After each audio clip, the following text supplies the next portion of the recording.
to the Everyday Saint podcast. Today we have Finn, which I'm so excited because I feel like in talking with you, you just have like this really tender faith, and I'm really just excited to hear about your faith journey and all that God has done in your life. So welcome. Hey, thank you. Thanks for having me.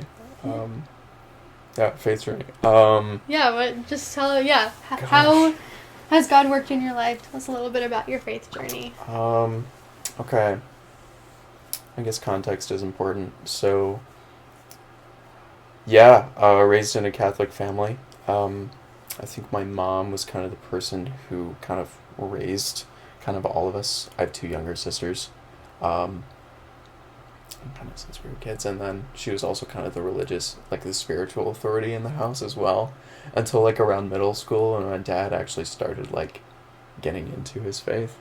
And so that was kind of a transition in and of itself, but I've been told I always had that gift of faith. Never really, I've had plenty of difficulties with believing, but like never really like an overarching doubt, almost. Does that make sense? Yeah. But yeah, that kind of in the background. I've gone to like a private Catholic school my whole life. I'm from Traverse City, Michigan. Go Glads. And oh gosh, I need to pull out the paper for this. I totally am blanking. Did you write down your... Yeah, literally this evening I was like, what is my life actually? I really don't know. Isn't it funny that when someone asks you, like, I mean, it is a very vague question because I want you guys to be about your faith journey. It's like, wow, there's like 5 of them. So, yeah, it's like, where do I even start with that? Like, you could go anywhere. Yeah. It'd be a good story. No, for real. Oh my gosh. My dad kind of was like, Finn, you always knew you were always a different kid. Wow. Really was, like, what was it? Like, I had to get held back because I, like, didn't really get people yet. Like, really? In kindergarten. Yeah, in kindergarten. I was, like, kind of, I was a weirdo. But, so, yeah. So it was kind of like different. I didn't really kind of, definitely led with my head a lot. It was like pretty logical, but also very emotional about it. So like if something wasn't right, I'd get like really angry about it. And like, and I think I definitely still have that tendency nowadays, like especially in prayer. I'm like, that's not how it's supposed to be. But like reading scripture and stuff.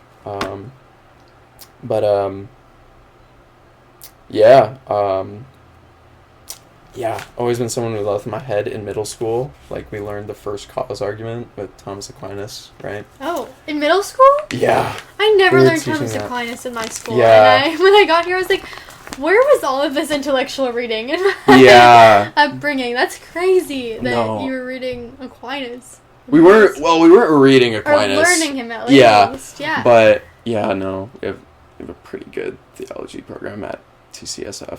That's amazing. Yeah, it's awesome. I really want to go back and teach there, actually. That would be awesome. Yeah, teach theology. I'd love to, like, kind of, like, maybe restructure the curriculum a little bit.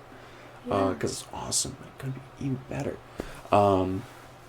But, yeah, so, like, I learned, most people in that classroom kind of like, this is way too heady for me. But, like, I heard the first cause argument, and I was like, oh my gosh, I get it.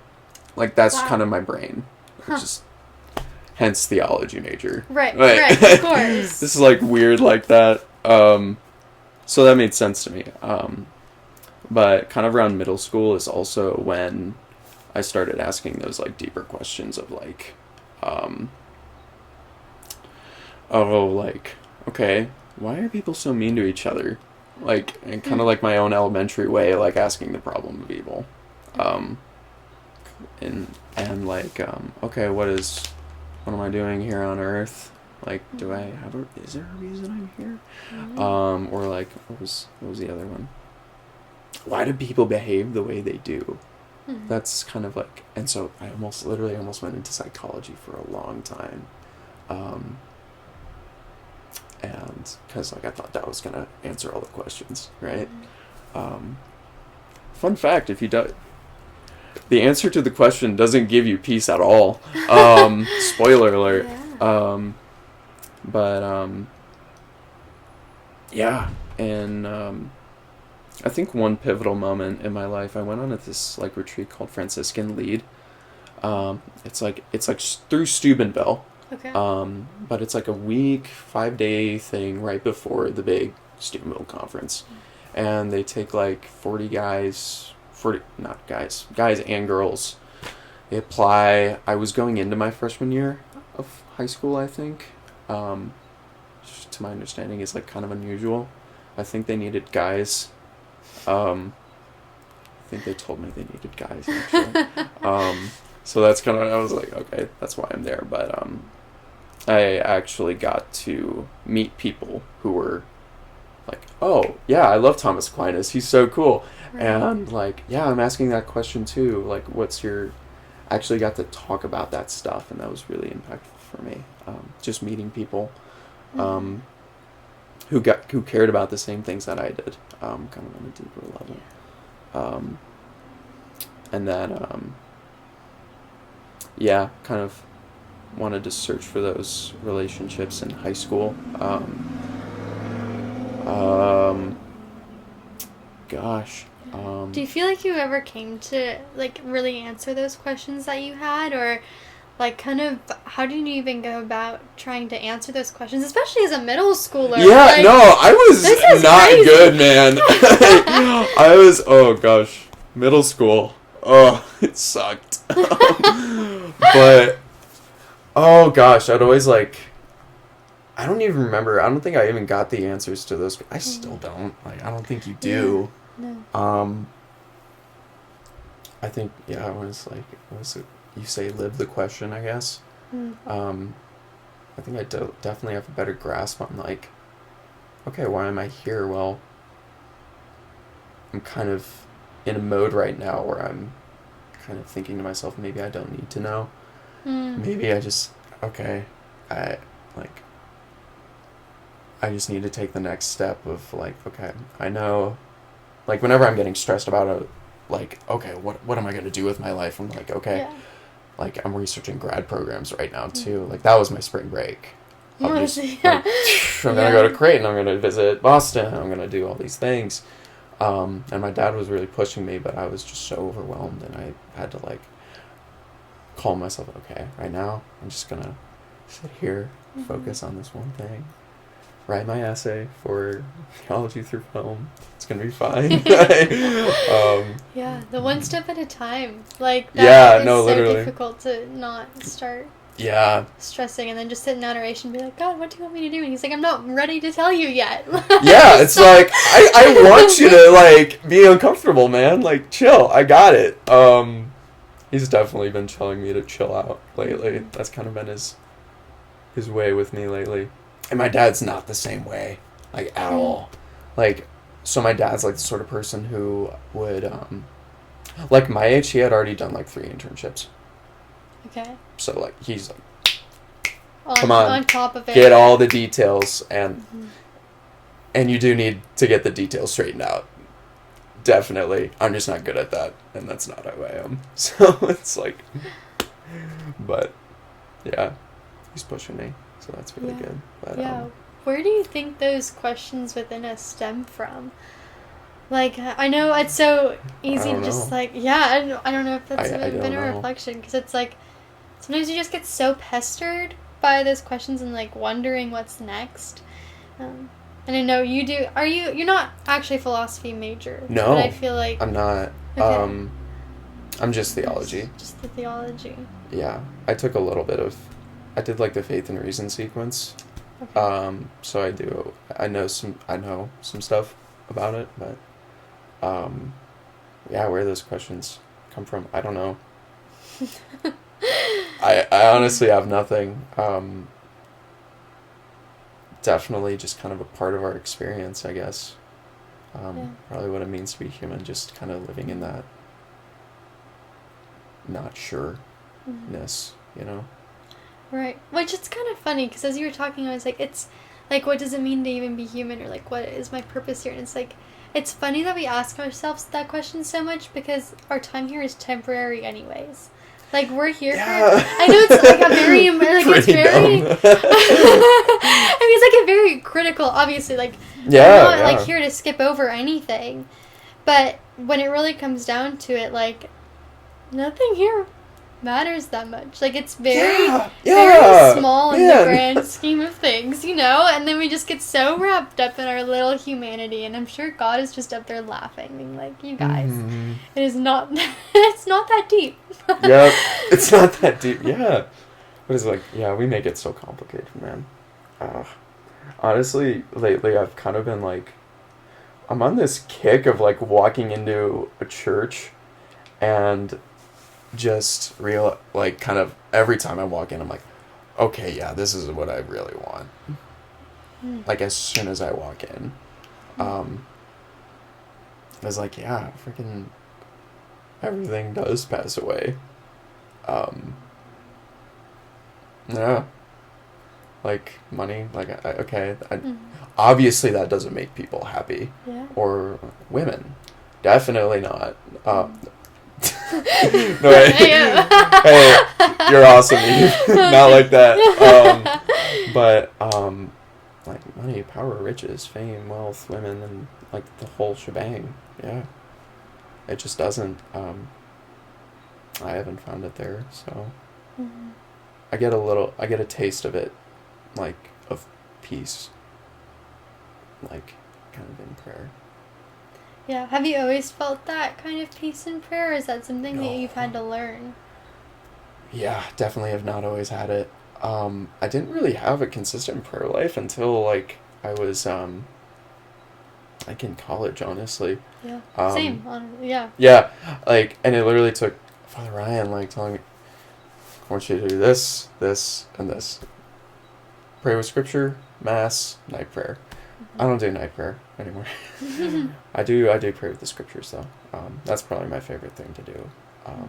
It's the word of God. And he definitely, there's always a zinger somewhere. I just have to sit on, honestly, so far in my faith life, it's been, I just need to, like, take the time and, like, let it sink in, you know, no matter what the reading is.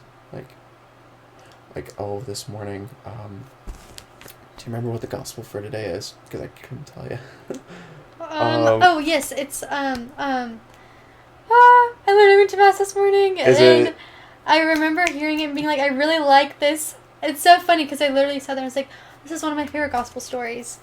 And now it's something with healing, I think. It is. Something... Take up your mat and that's walk. what I was thinking. Take up your mat and walk. Yeah. Like, I couldn't even tell you what spoke to me, but I know it spoke to me. Honestly, that's probably enough for me, just knowing God spoke. Wow. Yeah. That's beautiful, just like that sentiment in itself, because I think sometimes our soul is aware of things that, like, we have no... Like, we are not, like, mentally or emotionally aware. Yeah, or I remember even... This happened to me abroad a lot, because I can't receive the host as it is. Like, because of the gluten in it, I can't... Like, not even the low-gluten hosts. Abroad, I would just do the low-gluten host, because that was just easiest. But I really should just have the precious blood instead. And even that I'm not really supposed to have, but it's better. According to my doctors. But when I was abroad, there was so many times that, like, they didn't have even the low gluten host, or I couldn't even communicate in English. Like, you know, like, they spoke a different language, and so I couldn't even, like, try to do anything about it, because there was nothing you could really do. Especially if I couldn't find the priest beforehand, or what have you. And so there were a lot of times that I would go to mass, or especially when we were in Rome and they had us go to daily mass, and I wouldn't be able to receive. Like, I'd be, like, prepared to receive, and then wouldn't be able to, and had to just, like, go sit back in my pew, and I would just sit there and I would cry, and I was like, I didn't even know I had this deep of a devotion to the Eucharist. Like, at the time, I I mean, I'd been going to Mass, and I knew that it was something that was really important to me, and I'd been growing in it before that, but that was, like, really the summit of this realization of what the Eucharist was, because when I would sit back in my pew after not being able to receive Christ, I, like, was so emotional. It wasn't, like, frustrations because of, like, my health problems that I was going through that I couldn't receive, or that, like, everyone else could receive. It was, like, my soul was just aware of something. Like, there was a sorrow, not just in my heart, but, like, within who I was. Why can't I have it? Yeah. Oof. Sorry. Yeah. Yeah. I mean, but it's also beautiful because my faith has grown so much because of that. Like, I'm so much more aware of how important the Eucharist is and the joy that comes from receiving the Eucharist, because I know the sorrow, like, within my soul from not being able to receive the Eucharist. So there's something still beautiful, and I think God would still offer grace for that. Like, even, you know, like, that's not something in my control. I'm not a priest that can, like, get up there and just consecrate the my gosh. body and blood myself, you know. Eucharist, man. Oh my gosh. That's... Okay. Oh my gosh. There's so much. Oh. Okay. Wow. So, okay. So my mom passed away, right? You know this? I have heard, yeah. But literally, she wrote a letter to everyone who attended her funeral. And it literally just in the program. And, like, one of the core things about it, like, everybody kind of, like, I literally, like, went back home over spring break and, like, went back to the high school to kind of talk to the principal or whatever, but literally the secretary was like, when your mom said, if you're ever missing me, go to Mass or go to adoration, because that's where I'm at, like, that's always struck me. And I'm like, yeah, that's real. I'm like, yeah, the Eucharist is, like, where, like, people, like, the people we really want to be with are. Like, the Eucharist is the body of Christ, right? Okay, not only, like, I don't know if this is heresy or not, but I mean, okay, it's the body of Christ, the flesh of Christ, body, blood, soul, divinity.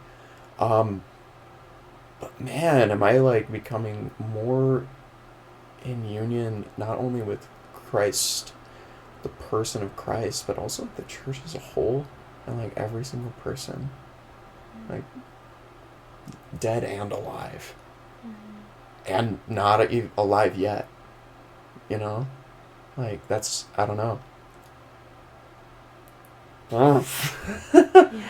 And, oh gosh, and even, like, another experience, like, kind of related, a bunch of, like, the BCYC missionaries, I did that over the summer. They, like, wrote letters to me, every single one of them, and I just got, like, I came home one day and it was, like, a boatload of, like, wow, this is great, I'm popular. But, like, to me, that was, like, an experience of the Eucharist, because that was an experience of the body of Christ. Like, I was so thankful, and, like, see, the Eucharist, like, means Thanksgiving, right? It's like, okay, there's an experience of gratitude here about, like, the very essence of Christianity, like, right here. This is it. Like, this is Eucharist. Like, me writing a letter to a friend, or, like, it's everything, I guess. I don't know. It's, like, Christian essence of the Christian life. I don't know. I'm rambling right now, but... No, this is amazing. Yeah, I remember...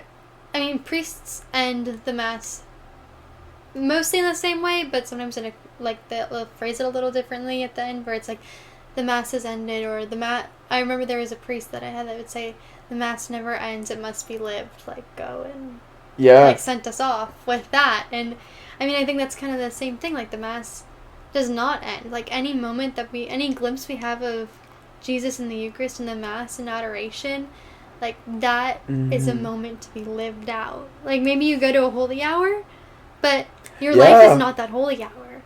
Your life is like everything that happened in that holy hour is brought to like the rest of your life and everyone you interact with. Yeah, and even like doesn't like Mother Teresa kind of talk about seeing like Christ in other people? Mm-hmm. And it's like, okay, you're my monstrance right now. Like I have to be going and looking at people like that.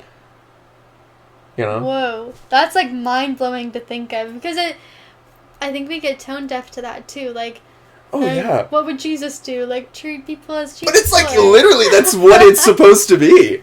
Oh my gosh, and people piss you off like a ton too. Of like, oh god, like oh gosh, what was like yesterday I was not having it. There was no, it wasn't yesterday. It was a while ago. Just like I'm a barista, so like some people just have like some funky orders, and it's okay. Don't worry. I'm just angry. I don't even know what it was. She was just really annoying me. But yeah, that's like a failure to recognize that okay, this person has a soul created like from the dust, like from the dust of the earth, right? Oh wait, no. Well, not the dust of the earth, but like with this like dignity that's that is so transcendent. I don't get it. I just don't get it. It doesn't make sense to me. Won't ever make sense to me in this life, at least. Well, maybe, who knows? I don't know. Yeah. But yeah, I don't know. Yeah, and is that not like those times that we get frustrated like that? Is that not a reflection on our spirituality and our ability to like accept Christ? Because if we're not being merciful and patient towards other people, like there's something wrong within our hearts that we're likely not being either patient with God or accepting His mercy in the way that we are supposed to be in that moment. Yeah. For me, it's always like self-obsession. Like, you're giving me a bad day. You're making me feel bad. Or like, I think it should be this way because I'm right. Or like, because I'm the smart one here. Or like, oh my gosh, even like in theology too, like, my understanding's better than yours. Something like that. I'm just like, or like mine's more poetic. It's like, I'm so... Stop talking. I'm literally on a podcast talking about myself. No, that's what but yeah, granted, but like, yeah, there's like self-obsession. That I struggle with. Probably most people start. I asked my dad like over break. It's like, are most people this self-obsessed? And it's like, believe it or not, Finn, you're less so. And I was like, oh, thanks. I don't believe you. Yeah. But it's good to be aware of, because most of the time we'll think those things or have those feelings and not be able to pinpoint it or recognize it. And that's a problem in and of itself. And then I think marks of holiness is like when you have these like stirrings in your heart and you're like, wait a minute, like your little radar goes off, like spiritual radar, like something's not right in my heart. I shouldn't, because I mean, you'll hear people talking about others, or that's like the natural conversation sometimes. Depending on who you're talking with, it's just like talking about others or thinking of others a certain way, and then you pick up on that, and then it's like, wait, that's not how I should be thinking of others. That's not how I should be treating others or talking about others. But sometimes we don't even realize when we're doing those things, or when we think of those things about ourselves too, and when we talk that way about ourselves and not in a it's so passive, like, holy and you way. have to like I'm just on a kick of like finding things like that about myself, just like these like patterns of thought. Like it's a habit, man, of like thinking about what others can do for me, or like what or like why this person's wrong, or like why I should be afraid of this person, like feared even, like it's so like deep seated, and you like gotta like take the time to like sit in adoration, like, I need you to, Jesus, I need you to help me to know myself. Help me to, like, why am I angry? Why am I afraid? Why am I, like, like, say a specific person, and, like, kind of, like, at least that's kind of how I do it. I, like, okay, I'm so angry at this person right now. Why? Mm-hmm. So what? Like, what is it? Who cares if she ordered the wrong coffee? Like, doesn't know what she wants for, yeah, it doesn't matter. I don't know. Mercy is definitely at play there, I guess. Just kind of like, I don't know, like Therese, Saint Therese of Lisieux, reading her was really impactful for me over Christmas break. Just like, mercy isn't just something that, like, it's not like just pardon, it's not just forgiveness, but it's actually something that works in and through my defects. And, like, I don't know, I guess I've found that, like, being, like, honest about my struggles, and, like, okay, yeah, I have this thing in my head, friend, and I'm just telling you, just to externally process and just, thanks. Oh, I'm lucky to have some friends like that. I don't know. Right. But even thinking of Saint Therese, like, I read her book, and one of the things that stuck out to me about, like, mercy and living that out was the story when she's in Mass and the sister behind her has a rosary in her hand, and she can hear the clinking of the beads during Mass, and it's like, that's all Saint Therese can think about. And I know it's relatable. Like I hear, like, the grandmas in the front pew, or, like, something, like, sitting behind me, like, if they're praying their rosary in adoration or something, and, like, you can hear them mouthing the words, and you're like, oh my gosh, it's so annoying. Stop. And then I think of, like, Saint Therese, and Saint Therese was like, the sister behind me today was, like, clinking her rosary, and at first I was frustrated, but then I made it into a song and praise for Christ, and I was like, that is not what I do. No, I just, like, agonize over it, man. Yeah, and it's like, I don't even know how to be like Saint Therese in that moment, and how to, like, hear that and genuinely feel like I can turn that into worship of God. I think I've had a couple experiences like that of just, like, there was this guy who was singing really loudly in Mass. And we all know the kind. I was like, oh, and you're gosh. like, ooh. Yeah, it's like, you're in the front row. How do I hear you right? I'm, like, ways away from you right now. How can I hear you? It's kind of awful, because, like, isn't Mass about community? Oof. But, what did I think? Okay. I guess I, like, kind of convinced myself out of it, kind of thinking, like, okay, I have this person who's very loudly, annoyingly, indeed, he's praising God in his own way. I can't be mad at that. And if I'm mad about it, that's about me. It's almost always about me. Yeah. I don't know.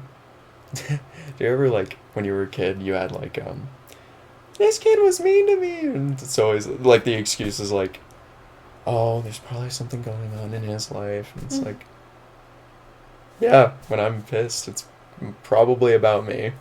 Yeah, no, that's so true. And a lot of times when you're frustrated or, like, find yourself getting annoyed with someone, it does tell you more about yourself than it does about that person. Like, always. It tells you something either about, like, why is this frustrating me? Like, it's not always this deep, but sometimes it can be, like, what part of myself do I find annoyance with that I'm actually just seeing it in this person? Or what wound do I have that this person is somehow, like, rubbing against? Yeah. And it's making me feel a certain way. Yeah. And it's just crazy because, like, we like to point fingers. We like to blame someone else for why we're annoyed or, you know, why we're feeling certain ways. And really, it's like, God's like, no, you're annoyed with this person because of something about you. Yeah. It's like, oh, yeah, you remind me of this one thing I don't like about myself. Yeah. How do we combat that? You know, you're kind of saying, like, you've noticed, like, these tendencies in yourself. Like, how do you combat those things? I guess what I've been told to do is by a fellow priest, not fellow father priest, question mark, yeah, is to like really dive into the like why I'm angry in the first place. So okay, I am, or it's almost usually not even an anger. It's more like less so like resentment, I guess would probably be a good word for it. And just kind of like, okay, what's triggering this? What's happening here? It's like, okay, let's think about me. What am I? He literally has me start out by like saying, "What the heck? I'm and like he tells me to exaggerate it, and like you say some wacky stuff of like, I'm the best person. I'm better than you.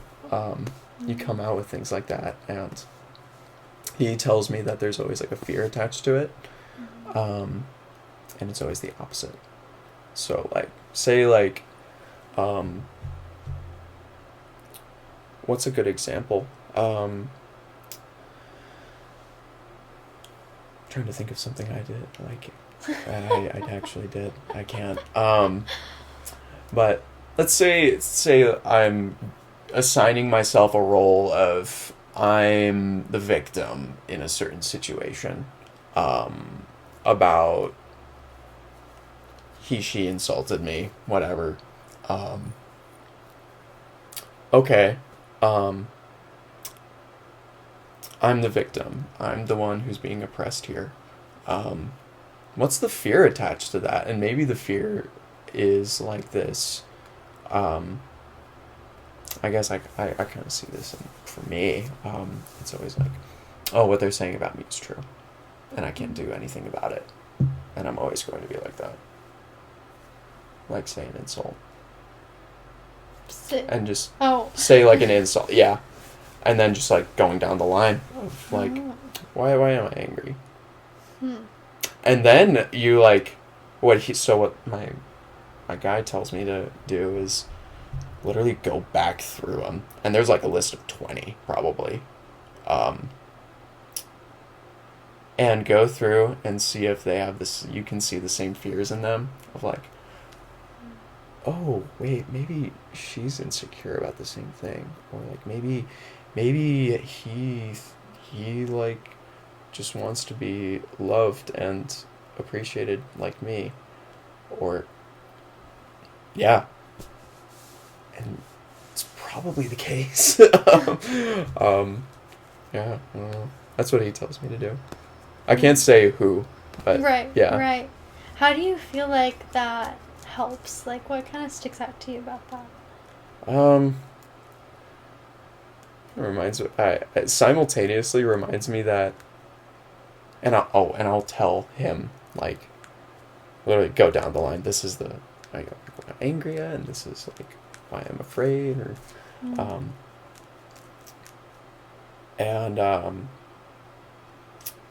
I guess for me, I get a sense of, okay, I'm not alone, because this other person probably has the same stuff, you know? And also just, I always feel so much lighter. So much lighter, because, okay, all of a sudden, like, whatever I was angry at is so trivial, two, actually becomes a vehicle for me. The very vehicle, literally my anger becomes the very thing that saves me in the end, in a way. Or at least that's what it feels like to me, whenever I'm like really diving into that. I don't, I honestly couldn't tell you. I'm like in the midst of it, so like, yeah. Like still learning, right? Yeah, still learning.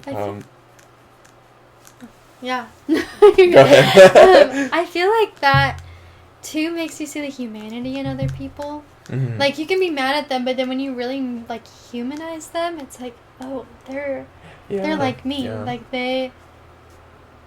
maybe that helps us realize, like, the Jesus in them, too. Not to be cliche, but... Yeah. Partly, like, both the humanity and the... Like, okay, if I'm struggling with this, like... This says something about this person, too. Like, that they... we're also created intentionally the same way that I was. And created with the same love that I was. And this is an opportunity for me to see that, rather than choosing to just be angry and to make them seem like less than. Like, there's no way that they could ever be less than in God's eyes. But we like to see it that way sometimes. And then I think when you do put it in words, like, I do think I'm better than that person. Or, like, I am the best person. Just call it out. And you're like... Oh, that makes you, like... And then you say it out loud, and you're like... Yeah. Oh, my gosh, that makes me so uncomfortable. Yeah, to, like, actually, like, say that I would think that about someone. Like, it makes you kind of disgusted with yourself. Yeah. In a way. Yeah. That's probably a good thing, honestly. Well, I mean... in some and ways. then you tell somebody else, and then they're like, yeah, me too. Yeah, it's like a human tendency, but... Yeah, we're all pretty broken. I'm kind of... Yeah, I feel like a lot of us have the same stuff, you know? Mm-hmm. Yeah. Oh, yeah, I can imagine priests in confession are just like, okay, great. Like, yeah. Like, you and the last 10 people just said the same thing. Literally. Especially if you, like, are at someplace like Benedictine, like, we're all in the same age group. Yep. You know, it's There's not... like 40 people in line all the time. It's like... That's another thing I can be angry about. The line for confession. Gosh, man. Oh, yeah, totally. I'm like, I got places to be, you know? And then you have to get it's horrible, yeah. Yeah, it starts at 4. You have to get there at, like, 3:40 to even get in the first 10 people in line. I literally got there at 3:20. There were people in line. That's kind of absurd. It's like Black Friday, but every day and for confession. Yeah. Oh my gosh. I mean, it was kind of nice because, like, I got to, like, just sit and read for a while, like, in line. And my friend Alec was there, which was so cool. My boy. Yeah. But, yeah. And I know you kind of have this, like, theme of mercy, too, recently, and going to confession. Like, what does that mean to you?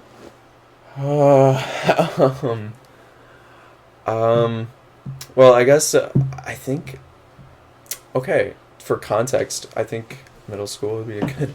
I started going to confession, like, every week in middle school, because I learned that, like, receiving the Eucharist and, like, state of sin is another sin on top of that.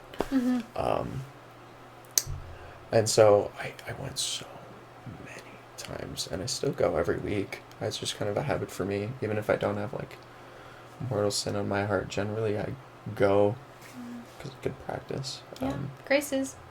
Yeah. And I don't know. I think it's just such a profound thing of just, okay, I can get whatever's on my chest off my chest and walk out free. Like, it's over.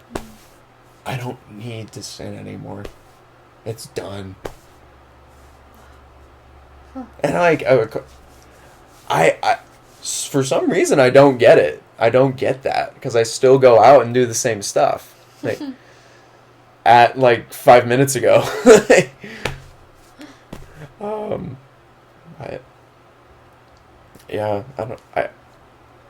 It is such a profound theme. It's still, like, kind of turning around. That story's still unfolding. I think I definitely have a tendency to be a little more scrupulous. I just overthink, you know, of just, like, like, stupid stuff. Like, should I go? Or, okay, I didn't sleep well last night, so, like, this is a good example. I got, like, 4 hours of sleep last night, so not good. Yikes. Yeah, it's amazing what the scroll hold does to you. And literally this evening, I had to, like, walk myself through, Finn, it's okay to get some sleep and not go to mass. You're not required to go to daily mass. Just get the rest you really need. Like, fam, go to bed. I did get a good nap. That was actually Good. beautiful. Sleep's also. Have you read Charles Piggy before? I don't think so. Okay, we're going to read his Mystery of Charity and Christ and the Trinity. Wonderful. So psyched. Never read it before, but he has another book called The Portal of the Mystery of Hope. That's intriguing. It's one of my favorite books. Contemporary of Therese of Lisieux. He was not Catholic for most of his life. Interesting. Had kind of this, at least the way the story was told to me is that he wanted to become Catholic for kind of the later half of his life when he was with when he was like a parent. But his wife would threaten to leave the kids if he did. Eventually she came around, but okay, I literally can't become Catholic because this is my top priority, the kids. And so he kind of lives that life of like hoping that he can like be received into full communion with the church. Oh, wow. And he writes this, there's like a triptych of like the mystery of the whole, I think it's the mystery of charity he wrote first, then he wrote the portal, the mystery of hope, and then he wrote the mystery of the holy innocents. And they're all just like kind of addressed to Joan of Arc. But the portal of the mystery of hope is unique because it's only one person who speaks, and it's this woman named Madame Gervais, and she's talking to Joan of Arc about hope. And it's this long free verse poem. It's about like a centimeter thick in pages. And one of the things was like that's always stuck with me. This is not. I'll qualify this. Blessed are those who can put it off till tomorrow.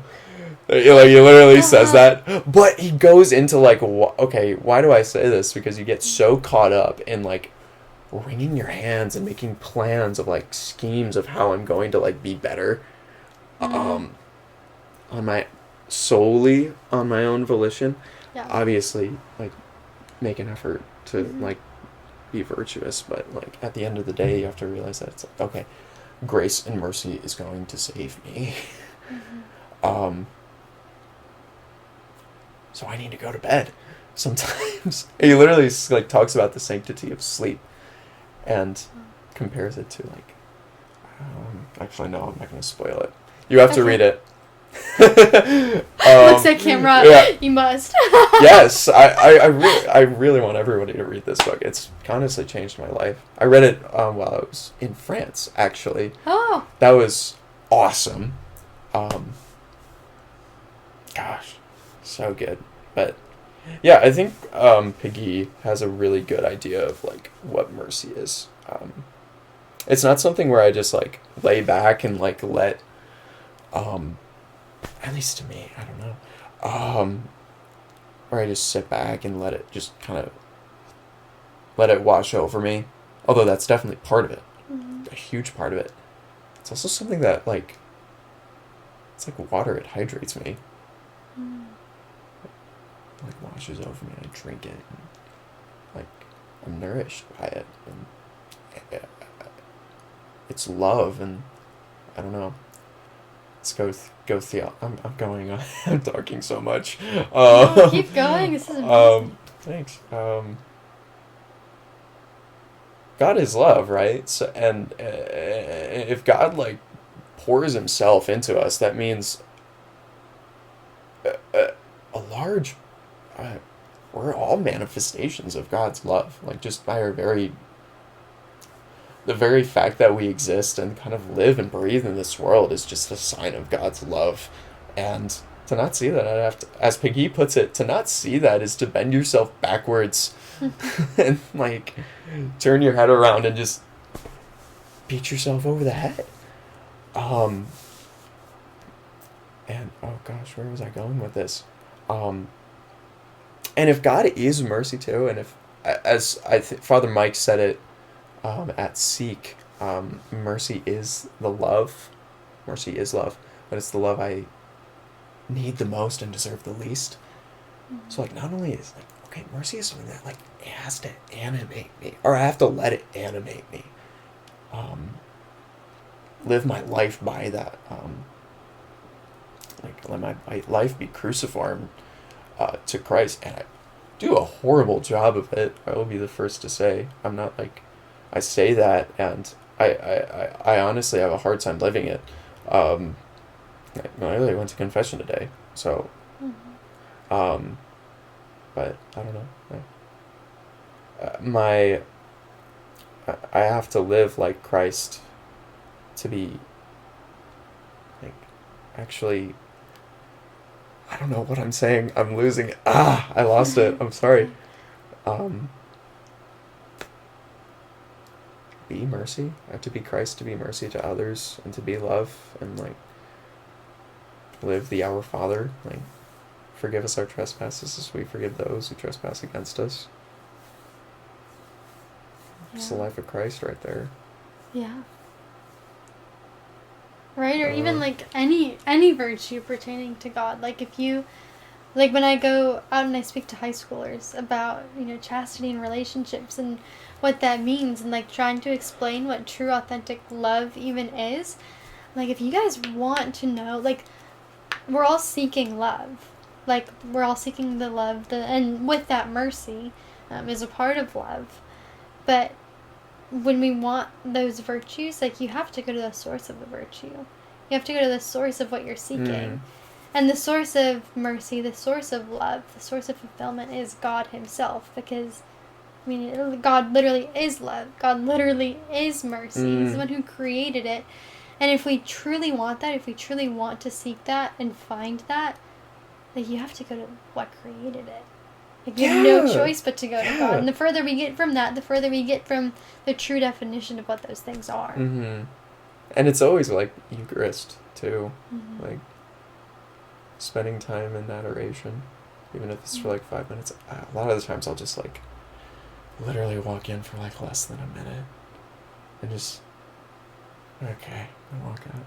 Mm-hmm. Reset. Yeah. Sometimes. And I feel like it's just so breathtaking. Like, for that moment, it's like, all stand still. No, maybe that's not always the experience. Sometimes it's like, okay, like, I don't even, like... Literally don't like, even look up at the monstrance. Just sit down in the pew and just, like... And that's... Yeah, but even then, it's like, some days you just walk in and it's like, you can breathe.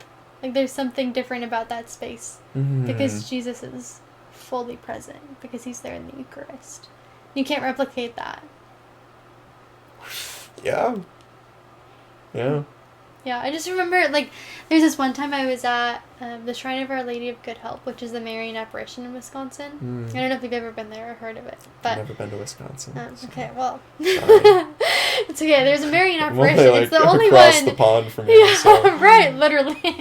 Across the lake or something. Mm-hmm. Where specifically are you from? Sorry. Green Bay okay. area. Oh, nice. Mm-hmm. Yeah. Sweet. Yeah, so by the bay. But this shrine is in Champion, Wisconsin. So I'm like 40 minutes away or so from it, which is super nice. Like, it's a Marian apparition, like the only approved one, bishop approved one in the United States. And I didn't know, like, when they had certain devotions going on.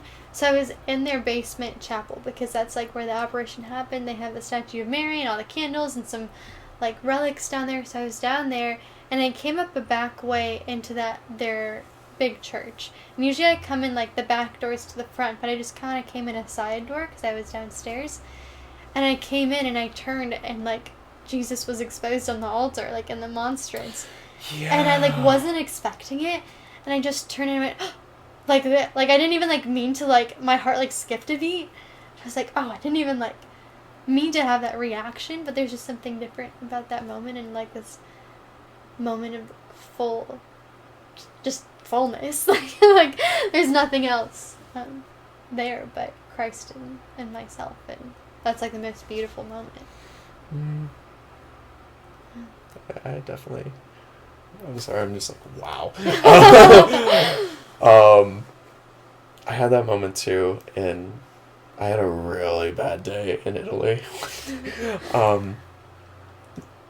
When you study abroad, the first trip is always the worst. Spoiler alert. In Rome? Was yours the first, or did you guys do Rome Florence. later? We did Florence first. Okay. I didn't go to Rome. Okay. But anyway, Florence, I don't know what it was. We all decided to go together, all 20 of us, to Turin in one Airbnb on a Flixbus. It's basically a Greyhound bus. This It's is not- study abroad in a nutshell. Yep. Take the train. Always take the train. But, oh goodness. What happened? I wanted to go to a film museum. And, because I like movies. Movies have always kind of been a big thing in my family. Like, just watching Marvel movies together. But Dr. White also really loves film. And so I wanted to, like, go there for him and, like, kind of talk to him about it when I came back. He's a sweet man. I love Dr. White. I'm taking his film class right now. Okay. It's Yeah. so cool. I think I told you that, but the film museum was not what I expected. It was kind of like there's another person with me and who just kind of like their plans I'd gotten crapped on just by circumstances. And oh goodness, where was I? So she's basically walking in with me, and it was kind of one of those things where she told me, like, yeah, Finn, that place was not spiritually neutral. Not good. Like, history of film, it's like all film. Okay. So kind of rated R stuff in there. Yeah. As well as, like, a lot of the examples they used were pretty, like, just like snakes and beasts and yeah, little sus. Interesting. Yeah, so like you walk in and you're just, oh, what is happening? Especially in Turin, like Shroud of Turin, like that's what you think of when you hear Turin. Yeah, Like I don't Turin know. and like chocolate and yeah, film museum was not good. But like, okay, I had this experience of just like, holy cow, what did I just see? And there was this church, it's called, and it was a Mary church actually. The Sanctuary of the Virgin of Consolation. Oh. Really cool title. Yeah. I've never heard of like anything Yeah, like me neither. that. And I don't know, never heard of it, but I was like, wow, I could use some consolation right now. So I walk in, and there's Jesus exposed. First time I had seen him exposed in like a month. Mm-hmm. Well, especially when you're abroad, like you really don't have a lot of control over those things. There's like those Tuesday night upper rooms. With Father Kramer. Father Kramer. Yeah. He's cool. He is. He's super cool. I made a joke that he was like knockoff Father Mike Schmitz. Not in a mean way, but he kind of has like the charisma, like very. Kind of looks like him too a little bit. Has the same hair a little bit. I mean, if you're being compared to, if you say you look like Father Mike Schmitz, that is a compliment. Oh my. But sorry, you were saying with your story. No, just like same experience of just like, what are you doing here? Wasn't expecting you to be here. I even got to go to confession at that church too. Also, okay, back to Mercy. He the confess, just a beautiful experience in that church. I had a bad day and just everything. I had a high level of reprieve like in that church, and there was a coffee shop across the street too. So you're gonna say in the church, and I was like, no, it's too old. But anyway, Jesus is there. I go to confession.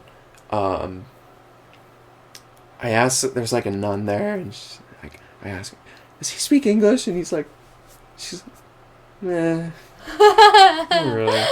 And I realized that this isn't typical in Italy, or at least like, maybe in general, it's like, he didn't understand a word I said. Like said, non capi. To me, it was like, I don't understand. I didn't get it. And I basically was like literally typing it out on my phone, and he's like, he kind of like stops me. He's like, what does he say? Pardon? It's like, pardon? Are you sorry? And I just looked at him, yeah, I am. And he just, absolution. What? He's like, I don't need to know what you... it was like, me, the person, doesn't need to know what you... And I honestly don't know if that's okay, sacramentally. Yeah. I would say not all the time. Because you also want to be aware of your sins. Like, you should say it out loud. Yeah. Because it makes it more real in it. Yeah. I guess in that moment of, like... Okay, this mercy thing is something that transcends the barrier of language. This is something really transcendent. I think that's when the mercy kick started. Of just like, yeah, God knows who I am to my deepest core. Knows me to my core, and he's willing to forgive me, no matter what. Yeah, and that's just such a raw moment, too, with that priest. Because you were probably, like, kind of stressed, like, trying to figure it out, and then he was just like, exactly, like, the human in me doesn't actually need to know what you did. Like, if you are genuinely sorry, like, Christ knows what happened. Christ knows, like, everything. And if you're genuinely sorry, like, that's what you're there for. You're there to, like, say that I was sorry. Like, I did wrong. I did Jesus wrong. I'm sorry for what I did. And I'm seeking, like, asking for forgiveness. And I mean, that's exactly what you did. And the priest was still able to absolve you. Simply on the basis on, like, that you were sorry. Like, think about how many times that we have something happen to us and the person is genuinely sorry, but we're just kind of like, yeah, I forgive you, but you don't actually forgive them. No matter how sorry they are. So fresh. But that was, like, not the experience you had in confession. It's just the basis that you were sorry was enough. And I need to give that to other people. Maybe especially when I don't understand. Like, whatever they're going through. I need to extend that same forgiveness to others. Yeah. Well, that brings us to our time today, Finn. Yeah, there you go. Yeah, thank you so much for coming on here and... speaking about all of, and like opening up about everything that you did too. I think this is going to really help people hopefully understand their humanity too, and being able to extend the grace that God gives us to other people. So thank you for coming on. Thanks for having me. Dang.